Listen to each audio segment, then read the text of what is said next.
welcome to the second installment in this webinar series, partnership between the Hertog Foundation and the American Enterprise Institute. My name is Christopher Scalia, and I'm the Director of Academic Programs at AEI. Even as we're all isolated in our secure, undisclosed locations for the foreseeable future, Hertog and AEI want to make sure you're still able to engage with policy experts about the pressing issues of our day. So over the following weeks, we're excited to host conversations with experts about the many challenges presented by the coronavirus and how we can overcome them. As you all know, over the past several months, the coronavirus pandemic has fundamentally altered how we live and work, perhaps forever. It has claimed nearly 13,000 American lives and 83,500 lives around the world. 1.5 million people have been infected.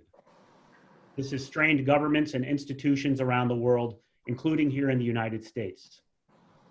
With us today to discuss how the American government has responded to the crisis and what it must do in the days ahead is Dr. Yuval Levin. Dr. Levin is the Director of Social, Cultural, and Constitutional Studies, as well as the Beth and Ravenel Curry Chair in Public Policy at the American Enterprise Institute. He also serves as Editor-in-Chief of National Affairs and is the author of 3 books, most recently, A Time to Build. Now that you have time to read, read A Time to Build. It's very good.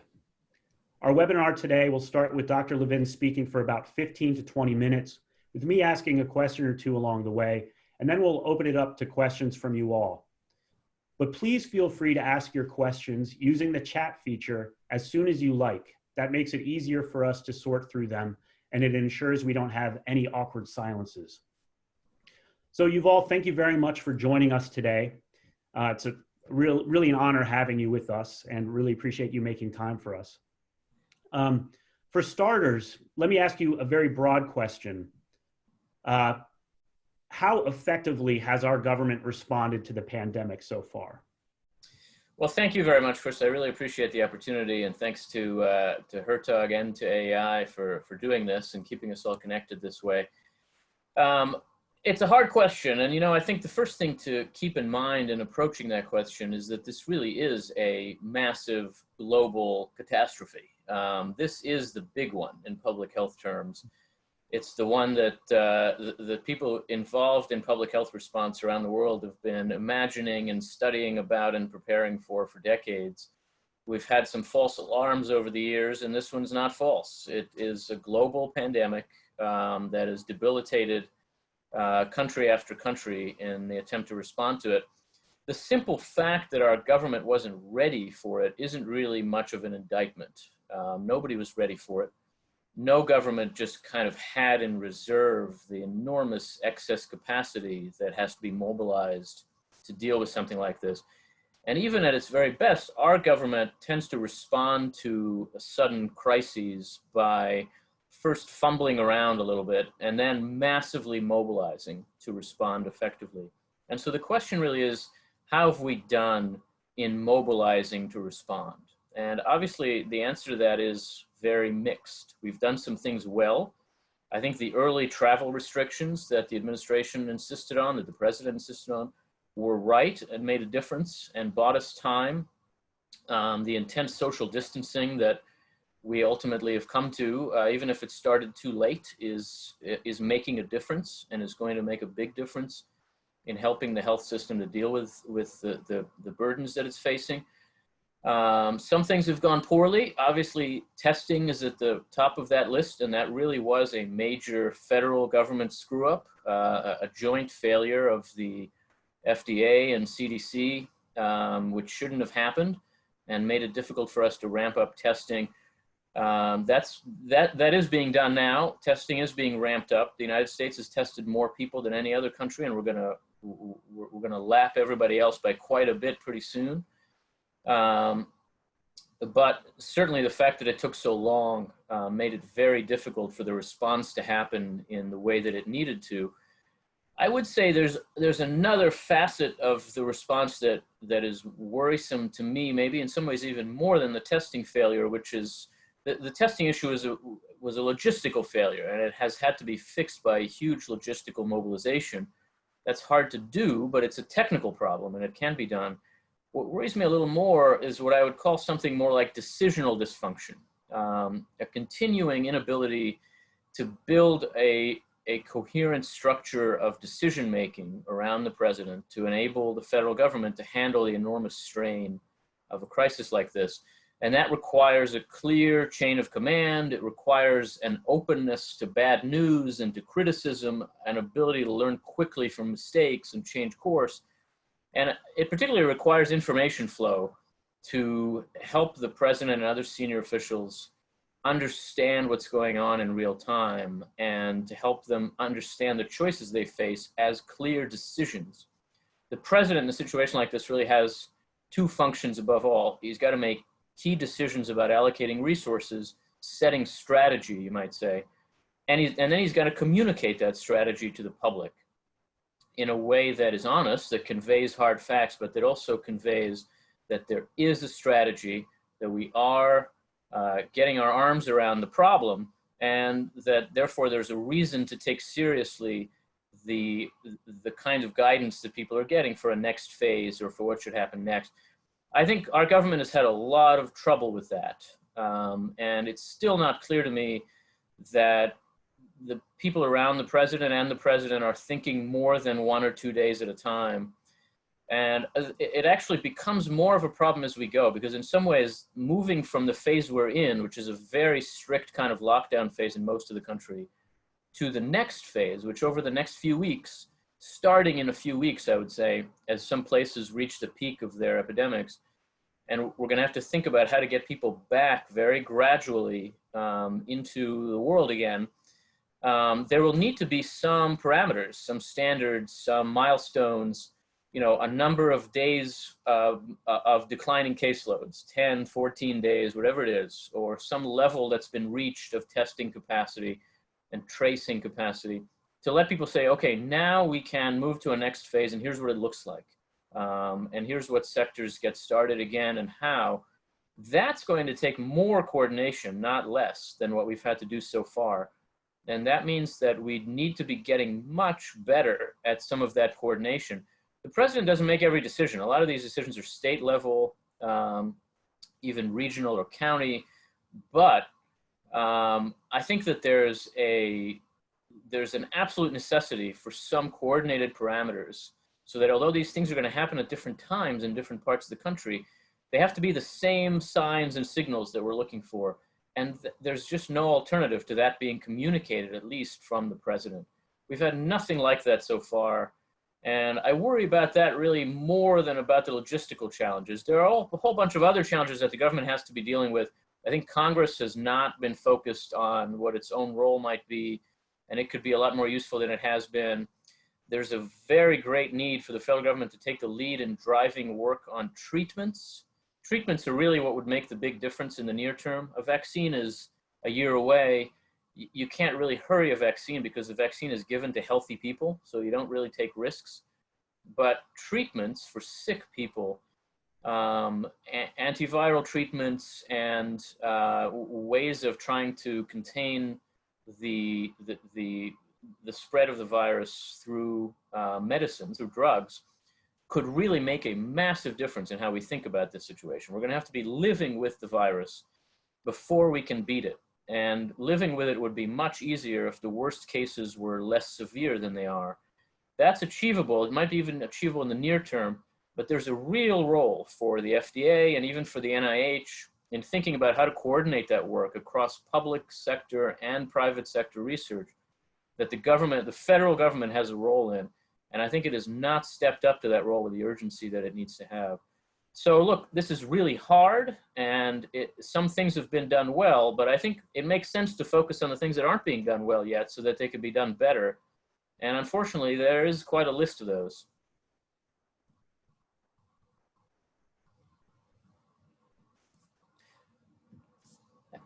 I think you might be muted, Chris. Okay. There you go. The ability to unmute myself. That's a first. So I want to follow up on what you said about Congress. You and your AEI colleague, Adam White, wrote recently, National Review, that the legislation Congress has passed, in particular three bills, has been effective and useful. But then you go on to say that, quote, even in the midst of this focused activity, the weaknesses and vices of the modern Congress have been on display. Can you elaborate on that? What weaknesses and vices are you seeing? Yeah, so again, in some ways, Congress has done great. It has stepped up. It's passed 3 major pieces of legislation, bipartisan legislation, which we haven't seen in a while. Members have clearly seen this as a crisis that requires them to put aside some of their differences. And the third piece of legislation in particular, passed on March 27th, the big response bill, which spends $2 trillion or so, I think is actually quite good in some important ways. It helps small businesses in particular, and tries to help us to make it through this period, which is a really, what I would describe as a time of a hard pause. We actually have to just put everything on hold. And that means helping businesses keep their payrolls while people aren't working, which is a huge challenge. And I think Congress has stepped up to that in a pretty smart way. But then Congress left town. And the idea is they're giving the resources necessary for the executive branch to respond, and that's it. I think that shows an excessively limited sense of what Congress's role really is here. And there is an ongoing role that they should have thought about in a couple of ways. I mean, first of all, Congress didn't give itself any way to work remotely. And they considered it and chose against it, I think wrongly. There is no way for Congress to work remotely now. There is some proxy voting in committees in the Senate, but proxy voting means you have to have a quorum in the committee and then someone else can vote on your behalf. There's no remote voting, and in the House, there isn't even any proxy voting. That means they can't do any work without coming back to Washington. And in the near term, that's a challenge. The Senate's going to try to come back, maybe even this week. And they could find it pretty difficult. You know, the average senator is in the 70s, and so is in a vulnerable population. Travel is kind of difficult right now for many members in both houses. And so I think they should have taken some action to let themselves do some work remotely on a temporary emergency basis. But more than that, they have to see that there are a couple of things they've got to keep doing. First of all, they're going to need to be legislating in smaller doses in an ongoing way. As there's a need, that need can't just wait for another massive piece of legislation to happen in a month. Sometimes Congress just has to act, even in an emergency, to take some steps to help the rest of the government deal with the problem. Secondly, they also have a very important oversight role in an ongoing way, not just in retrospect, to help get a sense of how the government's response is going, and even to provide the public with some information, to put experts in a hearing and have people, not just people who work for the president, though some great people work for the president and work for the administration. There has to be some outside expertise brought to bear, and that's a role that Congress can help to play. They need to be able to have those hearings, whether remotely or not, during this period. And so I think the fact that they threw a lot of money at the executive branch and then ran out of town is an indication of the way that Congress has changed its own understanding of its role. And I think there's just more for them to be doing right now than that.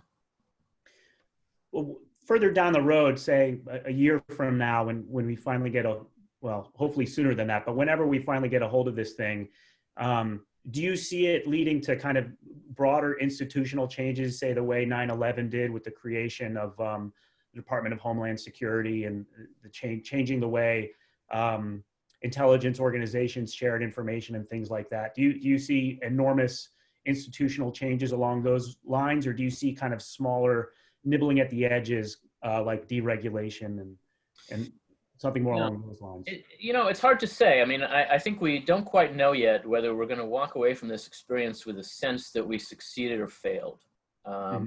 Even at that level, it's just not clear what this will look like because we're in the middle of it. Yeah. I wouldn't say that the federal government seems to lack a set of institutions it doesn't have, so that you would have to create something as happened after 9/11, where coordination just needed to happen on a different level, and the Department of Homeland Security was created, whether that was right or wrong. I don't know that we'll see something on that scale, but I do think that there will be room for some rethinking of the division of responsibilities when it comes to public health. And that will mean some rethinking too of the lines of authority in American federalism, of what responsibility belongs to governors, what responsibility should belong to the president in a crisis, and to the federal government in general. And you know, it probably will mean some rethinking of the way that the Centers for Disease Control, our lead public health agency, is structured. The CDC is a strange institution. It has two sets of responsibilities that are very different from each other. One is crisis response like this, public health in that sense, and the other is a little bit more like public advocacy for healthy behavior. And that's most of what the CDC has done for most of its history, because crises like this are very rare. And so that means that they've had real trouble keeping the other side of their work up to date and ready to respond. There have been some scares in the last 20 years, and there was also a major mobilization in the Bush era just to be prepared that led to some rethinking of CDC and of other things. But, you know, those muscles have really been atrophied, and I think we'll walk away with some sense of how they now need to think about the future. And you'll probably see certainly change at the CDC, if nothing else. Yeah. Well, along those lines, this past weekend, as you know, ABC News ran a story about work that the George W. Bush administration did to prepare for a global pandemic. Apparently, I think this is right, after reading a book about the 1918 flu, the president recognized that the US needed to be prepared for something along those lines. And you were in the administration at that point and were part of this preparation. You wrote a little bit about it for National Review's Corner over the weekend, I think. Can you tell us a little bit about kind of what the work was like and what people like you within the administration were thinking about it, you know, whether that seemed like a good use of your time or whether you wondered what the heck he was thinking about? And then along those same lines, do you see some of the problems you encountered and the issues you faced being especially relevant with what's going on now? Yeah, so I was a health policy staffer in the Bush White House during the second term, and I was just junior enough that something like this, which is sort of it was taken by the White House system as a kind of presidential obsession that nobody else wanted to be thinking about.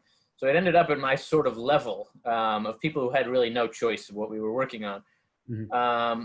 The president read a book called The Great Pandemic about the 1918 Spanish flu, which was a new book at that time. I think it must have been over his summer break in Waco, and he spent 2 weeks in Texas every summer. And he came back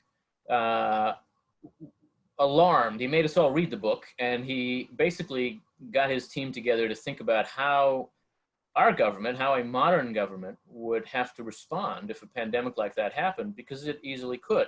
And so we created a kind of task force, an interagency task force in the government that drew together people from various departments and agencies. We called it the Pandemic Influenza Test, where we were focused on flu, on different kinds of flu, swine flu and bird flu, and some forms of the usual kind of seasonal flu that could become pandemic. But also beyond that, thought about what a pandemic disaster could look like. And the folks who researched this kind of thing at the NIH, led by Anthony Fauci, who was there then, who was there long before then, basically said the real nightmare scenario is a respiratory virus that spreads quickly and does real damage. They described something that in retrospect was very much like what we're seeing now, where generally speaking, we'd gotten lucky because the sorts of viruses that it had to deal with in the prior decades either didn't spread very quickly or had mild symptoms. And so one way or another, it was bearable. Their worry was a respiratory virus that spread quickly and had severe symptoms. And that's what we tried to prepare for. So we created this task force, and over a period of about a year, went through trying to think about what would be required of the government, of the federal government, in case that kind of thing happened. And that meant thinking through the resources we had, the kind of mobilization that would be needed. We had several tabletop exercises with senior officials. The last of those, a third of those, actually involved the vice president playing the role of the president. we had everybody come into the White House on a Saturday. It actually created a weird kind of, so nobody told the White House press corps what was going on, and suddenly half the cabinet shows up on Saturday morning at the White House, and they thought World War III was happening. And we went through a series of kind of scenarios, decisions that would have to be made.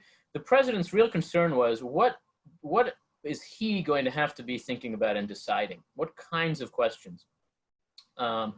We went through some scenarios that were more extreme than what we're looking at now. A big concern was the food supply, supply chains in general, but our food supply is so sensitive and is so sort of kind of just in time that, you know, if you go into a supermarket in a normal time and look around, 95% of what's there was not there a week before and isn't going to be there a week later. So that if truck drivers can't show up for work, then after a week, most of the country is out of food.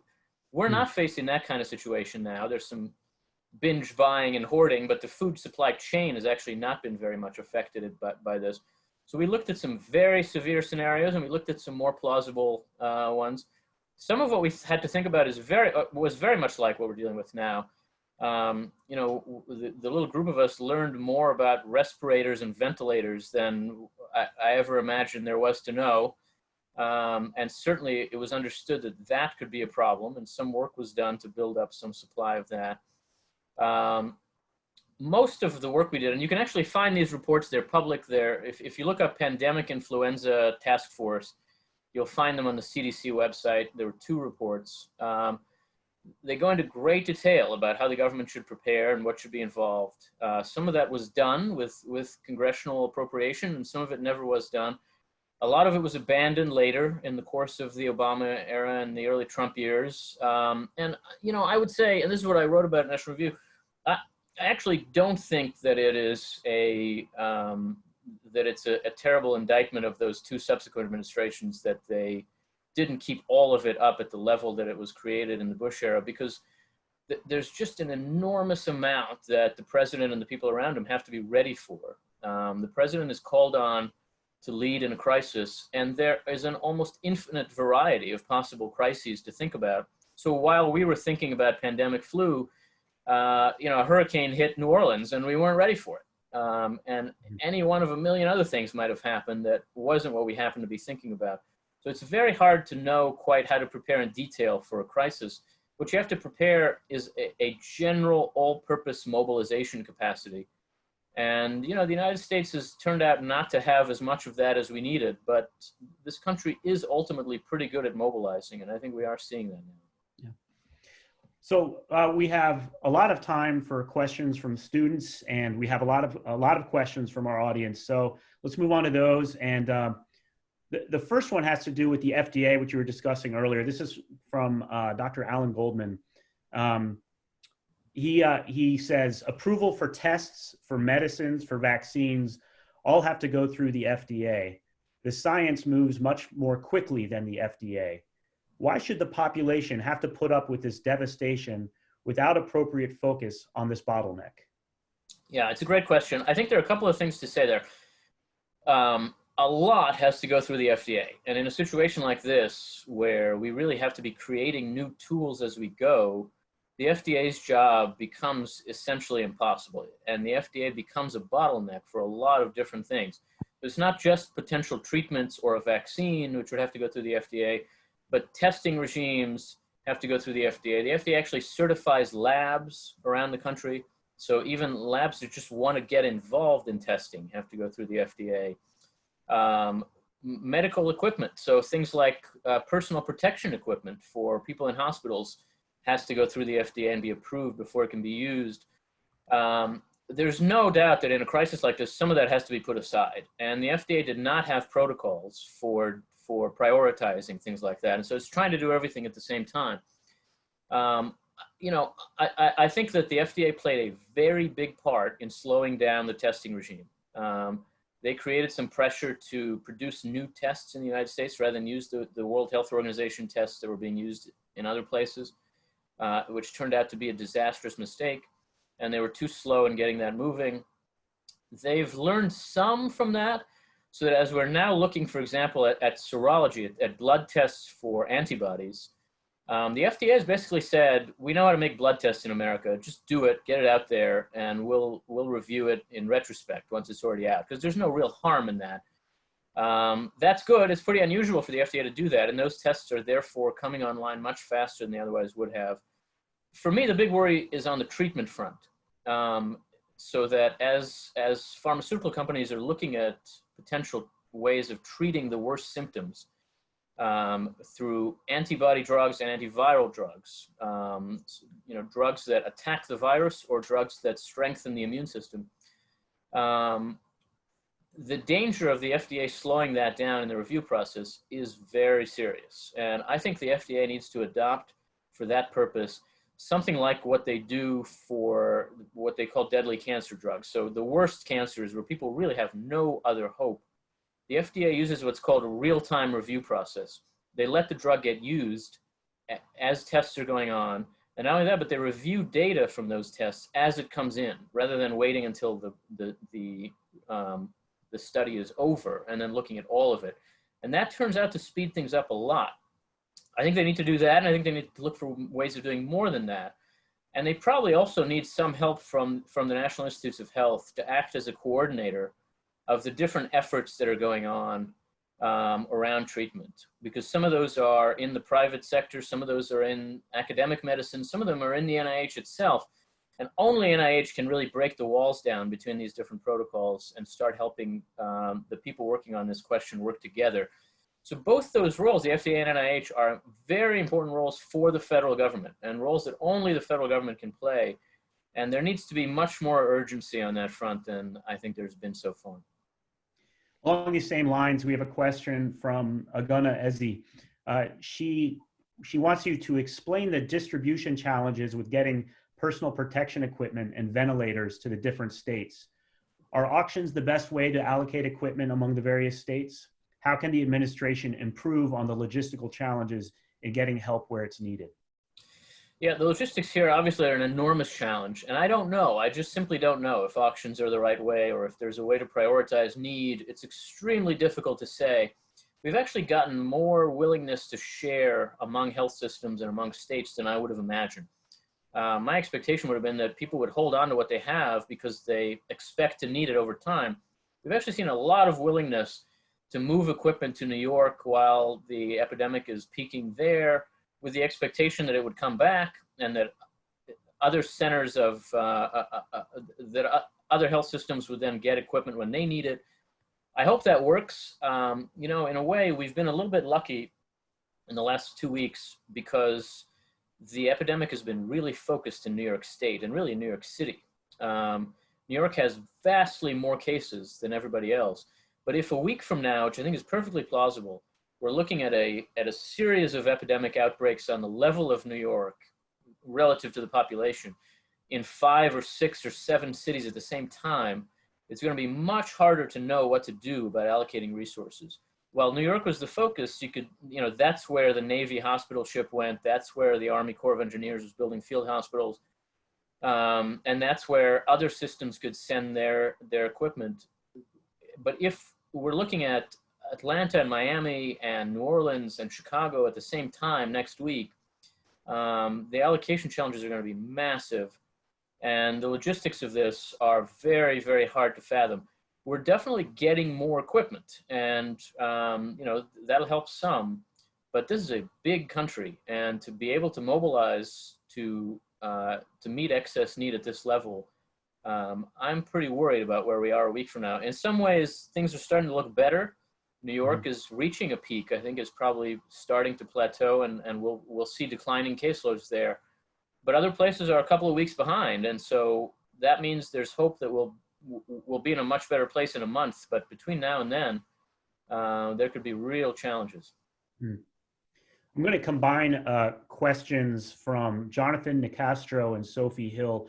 I think they're kind of asking similar questions, and they relate, I think, to something you wrote in your first piece in National Review, where you spent some time discussing kind of expectations of freedom in the United States and how the government handles this. So Jonathan asks whether you foresee an abdication of personal privacy in the name of combating COVID-19, similar to how our war on terror produced the Patriot Act. And then Sophie is asking specifically about public health surveillance and what role you see there. And so combining the two is does public health surveillance pose a privacy concern, or do you think Americans would kind of consider it one?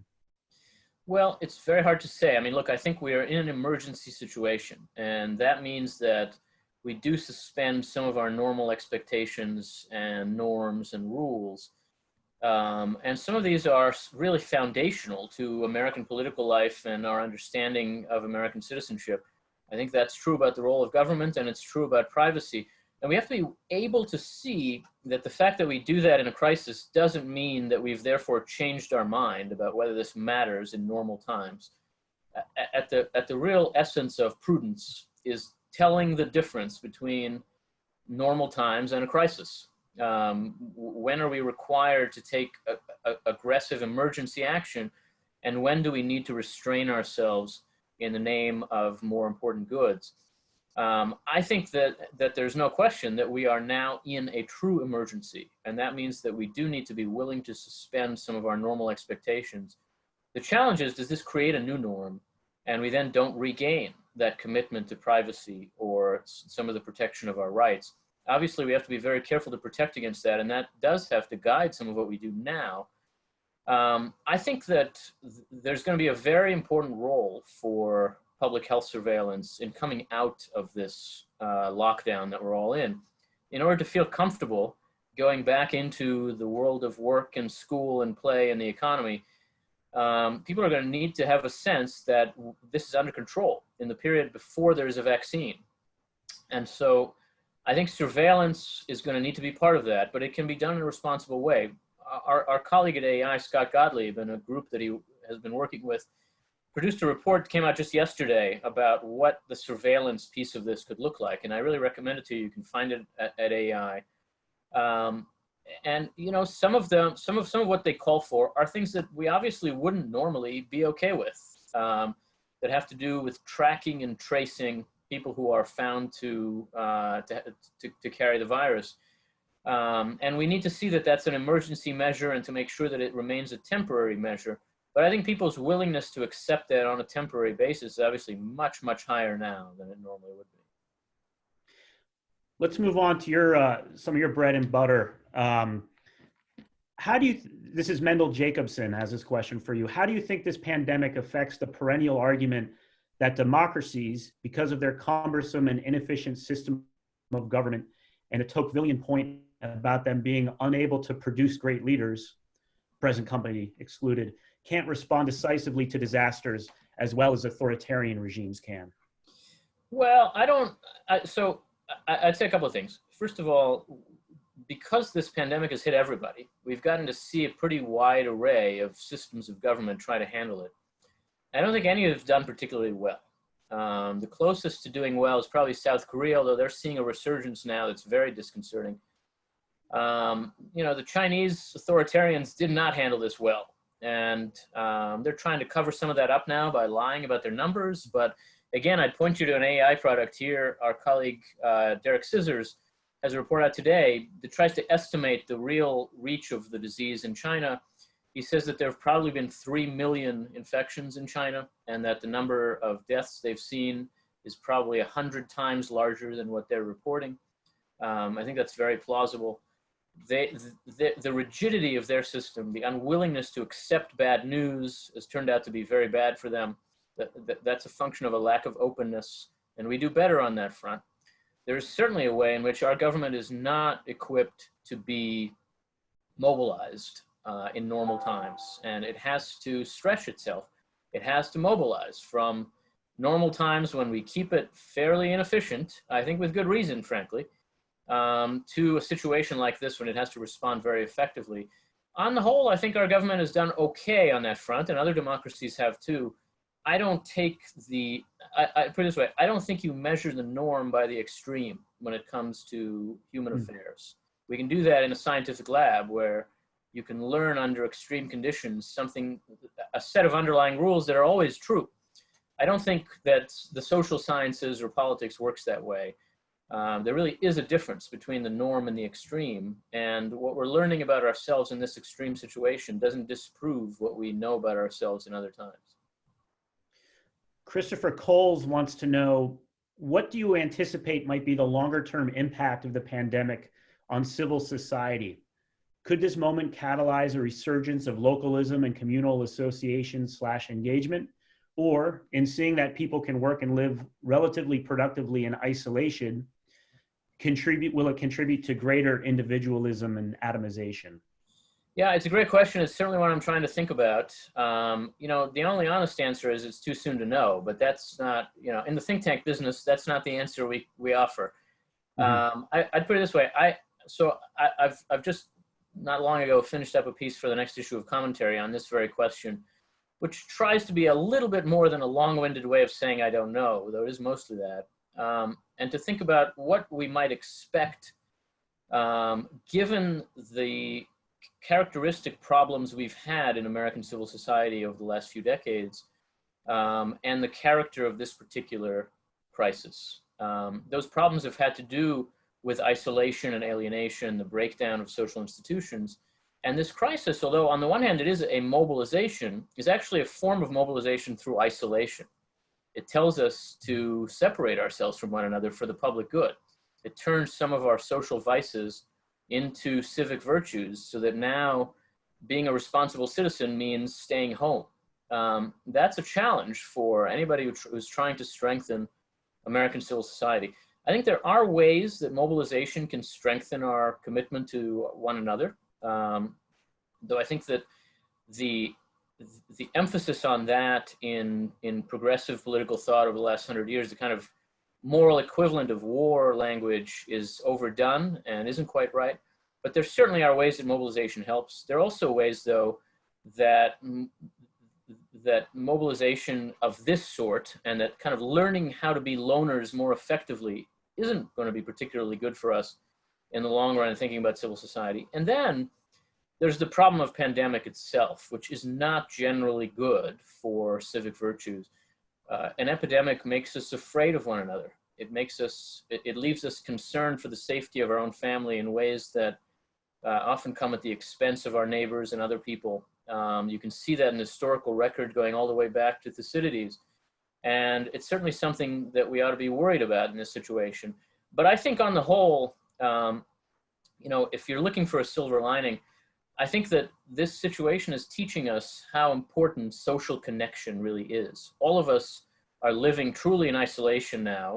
We have some help from technology like this that's letting us stay in touch, but we will come out of this appreciating our social connectedness more than we did before, and I think that will help us some.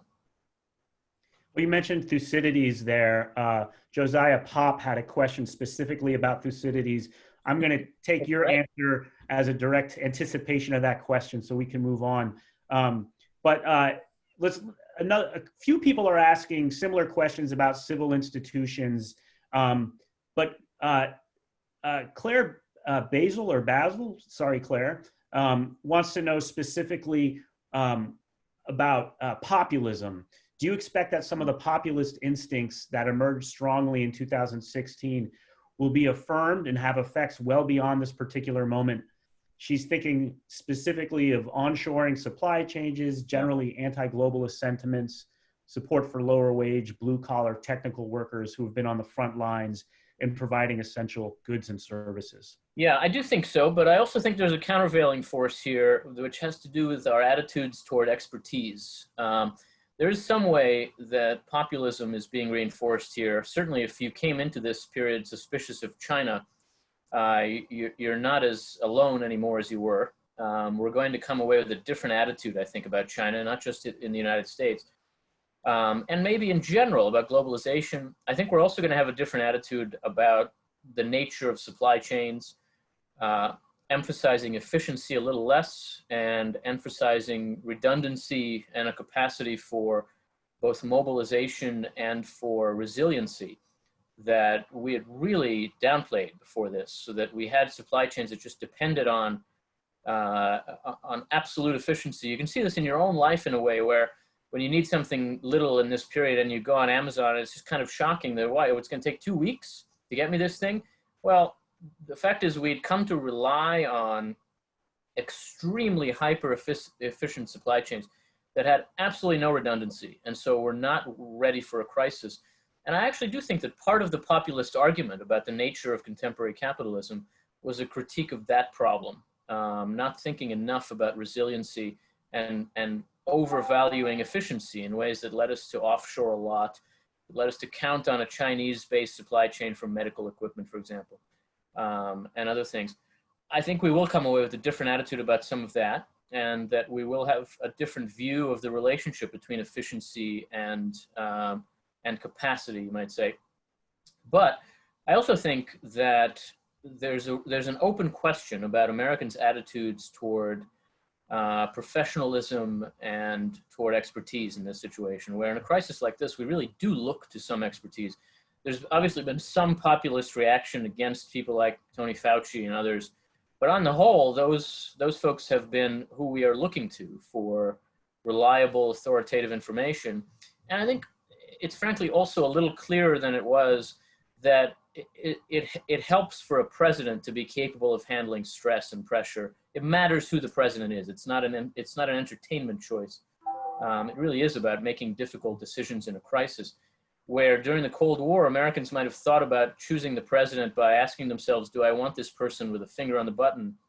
We've allowed ourselves to fall into a much more lackadaisical or almost entertainment-based view of what we're doing when we choose the president. I think that might change here as well. And so, you know, I think there are going to be pressures in both directions, but certainly in some ways, populism will be reinforced out of all this, I would guess. Speaking of elections, we have a few students asking about not so much election results, but election laws. And we saw this in the Wisconsin primary earlier in the week. So Carter, I'm going to combine some questions from Carter Mateer, Kennedy Lee, and Robert Zipper. What do you foresee this pandemic affecting election law across the country? For example, you know, in making it easier for governors to implement emergency measures for elections. And do you see a separate question, but related question, do you see this having an impact, maybe some legislation to make it easier for people to vote without having to stand in line in the November election? Well, I think it's possible. You know, we don't know what things look like in November. It may be that things are much better. It may be that we're in the middle of a second wave at that point. But I certainly think that we're learning some lessons now about the difficulties that a situation like this can create for voting. I think the Wisconsin situation has been a disaster. Whatever you think about the outcome and what it should have been, the process by which it's happened does suggest that the relevant laws don't have enough flexibility in them. So that, you know, I think at the end of the day, the governor might have been right on what the outcome should have been, but wrong about what power he actually has to force such an outcome. And we've got to be careful to secure the rule of law in situations like this. That means that if there needs to be a change, then the law should be changed. I'm very skeptical about implementing vote by mail and trying it for the first time in a presidential election at a national level. That could just really be a huge disaster and create enormous problems of just basic legitimacy over the outcome of the election. So I'm inclined to really find ways to enable the existing system we have to serve us in this situation in the near term. And over time to think about whether it's necessary to expand vote by mail or other ways of allowing people to be able to vote in an emergency. Those should be emergency measures. I don't think we want to get to a place where the norm for election day is remote voting. I don't think that's good for our democracy, and I don't think it's good for civic life. I don't think it's where we want to end up. But if we have to, and if it's a crisis situation, then we probably want more flexibility than we have now. I do think that this should be resolved at the state level. Election law is state law almost entirely, and it absolutely ought to remain state law to the extent that it possibly can. So I would be very resistant to changes from the federal level that alter state election laws, even for national elections. But the states need to be thinking about this, no question about it. Nice segue. We have a lot of questions about federalism.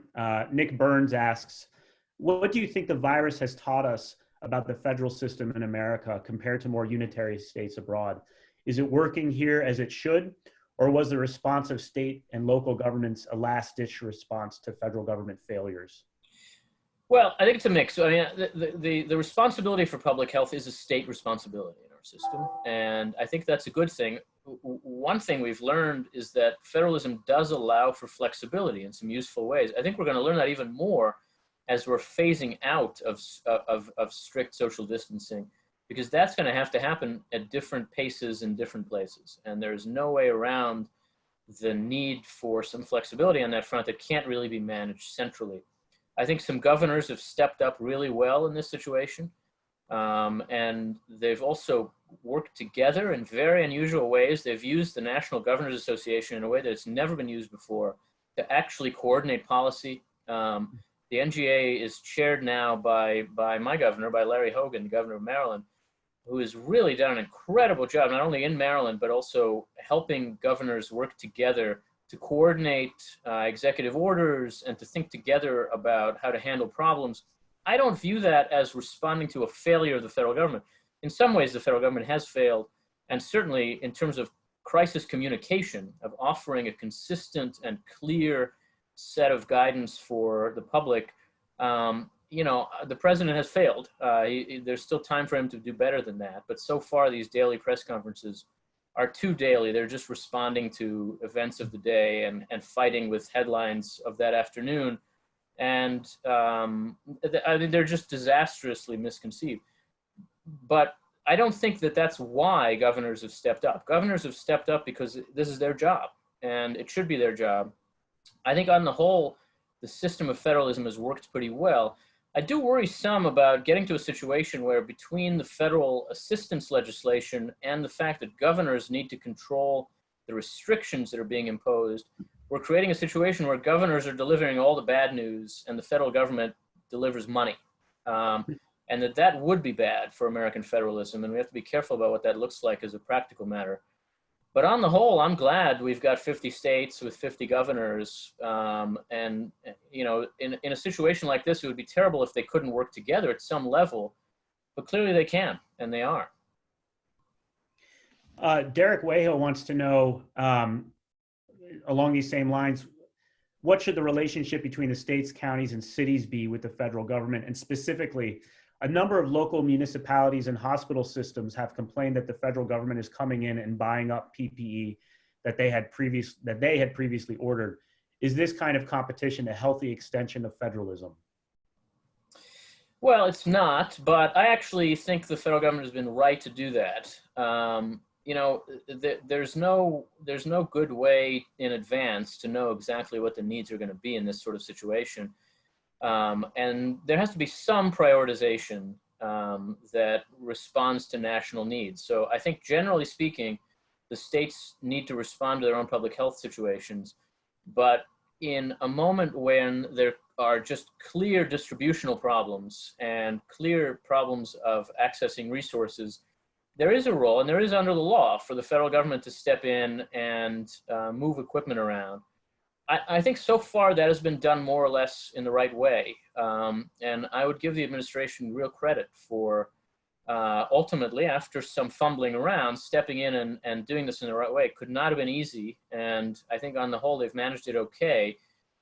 It doesn't feel great when you're the governor who had an order in on time, as say Governor DeWine in Ohio, who prepared wonderfully well and just has had some things taken away from him because they're more needed in other places. But again, it's a crisis situation, and I think on the whole, those decisions have been made pretty responsibly as far as I can see. So there's no perfect way for this relationship to be managed. There's no advanced theory that can tell us how to do it. But I think creating the set of institutions that we have, where there are people with a sense of responsibility at different levels, and at some point they relate to each other in a crisis in a way that responds to the circumstances, that's about as good as we can hope for. Yeah. So moving on to questions about the pandemic response in general. Dominic Pino has this question. GMU economics professor Garrett Jones has advocated what he calls public health independence. He wants to shift public health decision-making away from politicians and towards public health experts. His logic is that we value independence from politics in other spheres like the judiciary or central banking, and public health is a similar area where susceptibility to political pressure will lead to bad decisions. Do you think we should go more in that direction for future public health crises? I don't. Garrett is a friend of mine, and we've had this argument for years. He's not a great believer in democracy, and I am. I think that ultimately there has to be some accountability to the public for how the government acts, including how it acts in a crisis like this. And that the right way to think about it is that public health experts should be advising elected officials. Economic experts should be advising elected officials. And when they're advising in opposite directions, as is happening now in a lot of ways, the reason that we give the authority to decide to people with some democratic legitimacy and accountability is that there's no other way to assign that kind of immense and heavy burden of responsibility than to do it through the legitimizing structures of a democratic system. I would not want to give the kind of power that Garrett is talking about to public health experts. I don't think that's reasonable and responsible. I don't think it's a good way to treat the American public and protect the public interest. So we certainly ought to have independent experts in the sense that they feel that they can say what they need to say, what they believe to be true, to say to the president, to say to the public. And sometimes that's a challenge. You know, the folks who work at NIH and CDC work for the president, and I'm sure they don't always feel like, with any president, they don't always feel like they can just say whatever they believe. It's very hard to do that when you're talking to your boss. But I think we have a fair amount of independence among government experts. We also have outside experts who can criticize and complain and who get heard within the government too. I think that is much better than giving to outside experts the kind of power that should only ever be held by accountable people. I'm going to combine a couple questions from about economics of the situation here. Isaac Kippist wants to know whether you can outline a timeline for stages at which life will get back to normal, when businesses can reopen, when will work from home end, when will Hertog and AEI stop offering these webinars, and then who gets to make these decisions? And Ben Peterson, similarly, this is a touchy question given one of the people involved, but Ben, thank you for doing this. And he wants to know, what do you think about the guidelines that Dr. Scott Gottlieb and his team at the American Enterprise Institute have proposed for moving into phase 2 or a limited reopening? Yeah, I think that the kind of work that Scott Gottlieb, our colleague and an old friend of mine, and his team have put forward are very good. And that's not the report I mentioned before, which came out yesterday. It's a report that came out a little over a week ago, published by AEI, that tried to provide some specific parameters for when we could move to a second phase. Again, a number of days of declining caseloads, a degree of testing capacity, so that you could say, when we reach this point, we should feel like we can start to release people from the sorts of constraints that they're under now. I think it's very, very important to establish parameters like that. And, you know, Gottlieb is not the only person, and his team is not the only team that's done this. There's a team at the Saffer Center at Harvard. There are people working in other institutions, and they're basically converging around a general set of parameters like that. I think there has to be a public version of those, a set that the president thinks are plausible and adopts and recommends as guidance to the states and as binding on the federal government. And that's necessary so that we're not making the decision to release these constraints in a haphazard way.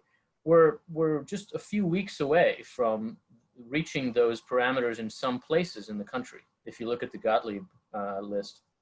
And so that means that around the end of April, we're going to be at a place where we're asking ourselves, is it time for some people to start going back to work? And we need to have answers in advance about when we can say yes, which people, what kind of work, how do they have to prepare themselves, what kinds of rules have to exist in other places. we're going to be living with this virus for a while before we can defeat it. We will defeat it. It has picked on the human race, and it's not going to win. There will be a vaccine, there will be treatments, there'll be all kinds of other things. But in the meantime, over a period of months, we're going to have to live alongside this virus while it's still here. And to do that, we're going to need to feel safe. So I think that's going to mean a persuasive set of parameters that are fairly broadly adopted and then followed. And that really does require leadership. And I think it requires, among other things, presidential leadership. It requires the administration to decide what plausible parameters are and to recommend those to the states and stick with them for more than one news conference, to actually stick with them. I think short of that, the challenge of getting back to work will be enormous, because there'll be a lot of pressure for it, but it'll be very hard to know where we stand, where the virus is still spreading, where it isn't. If we haven't planned this out, it will not work out well. We have time for a few more questions, or really just a couple more. A few people have questions about what this means for the healthcare system. So Nidhi Krishnan, Brian Park, and Preston Sperato all basically ask, what is this pandemic going to do for healthcare reform? Will it make Americans more eager to implement healthcare reform? And what particular reforms do you think are going to be on the horizon? Well, it's very hard to know. I mean, I would warn again against trying to read out of this crisis all that much about who was right and wrong about public policy before the crisis. I'm not sure that we can actually learn a lot of lessons about what our healthcare system should be in normal times based on how it functions in this very extreme emergency. And again, we've seen around the world systems from the British system, which is entirely a single payer system, through all kinds of middle steps throughout Europe and in Canada, to our system, which is more of a market system kind of. And all of them have had essentially the same problems. They've had the same allocation problems. They've had the same mobilization problems. I think the British have done worse than we have. The Germans have done better. And I'm not sure there are a lot of concrete lessons about how health financing should be organized in normal times to be read out of that, because this just isn't a moment when our health financing system is functioning as it usually does. So look, we're going to come out of this with a lot of people saying this means we need less regulation so we can be more flexible. Other people saying this means we need government control so that we can be more coordinated. I think it's probably, I think it's unlikely that any of them will quite be right. And that the arguments we have had about how best to coordinate healthcare financing are very fundamental arguments about how you address problems of scarcity in a free society. And those lines of division probably aren't going to change all that much. So I don't think this proves what I thought before the crisis, and I don't think it proves what people on the left thought before the crisis. Mm-hmm. I think it's an answer to a different question. I'm going to give the final question to Alicia Jacobson. This is kind of an existential question, and you've got about 2 minutes to answer it. What the crisis has been called by many people a generational defining moment. What do you think this pandemic is going to do, and this crisis is going to mean for people in her generation? She's Generation Z, even younger than millennials. How do you think, you're big on formation, how is this pandemic going to form Generation Z?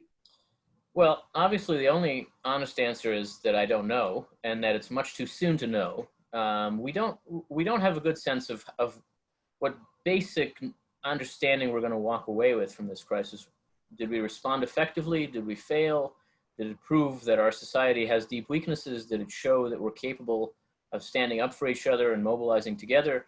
I think so far there's a lot of evidence for all of those conclusions, and so it's very hard to know.